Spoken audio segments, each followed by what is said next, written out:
एक दिन हजरत मोहम्मद मुस्तफ़ा सल्लल्लाहु अलैहि वसल्लम सफर पर जा रहे थे। रास्ते में उन्होंने देखा कि एक हिरनी रस्सी से बंधी हुई और बेचैनी से इधर उधर देख रही है। आप सल्लल्लाहु अलैहि वसल्लम उसके पास गए और नरमी से पूछा, तुम क्यों परेशान हो? हिरनी ने अर्ज की, एक शिकारी ने मुझे पकड़कर यहाँ बांध दिया है। मेरे छोटे छोटे बच्चे जंगल में मेरा इंतजार कर रहे हैं।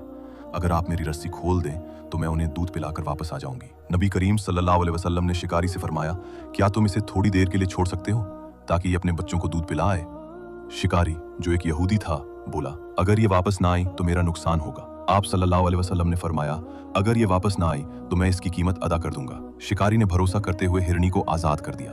हिरनी दौड़कर जंगल गई, बच्चों को दूध पिलाया और थोड़ी देर बाद वापस आ गई। आप सल्लल्लाहु अलैहि वसल्लम ने शिकारी से पूछा, क्या तुम इसे मुझे बेचोगे? शिकारी का दिल पिघल गया, बोला, मैं इसे आपको तोहफे में देना चाहता हूँ। नबी करीम सल्लल्लाहु अलैहि वसल्लम ने मुस्कुराकर हिरनी से फरमाया, जाओ, तुम आजाद हो, अपने बच्चों के पास लौट जाओ। हिरनी शुक्रगुजार नजरों से देखती हुई जंगल की तरफ दौड़ गई।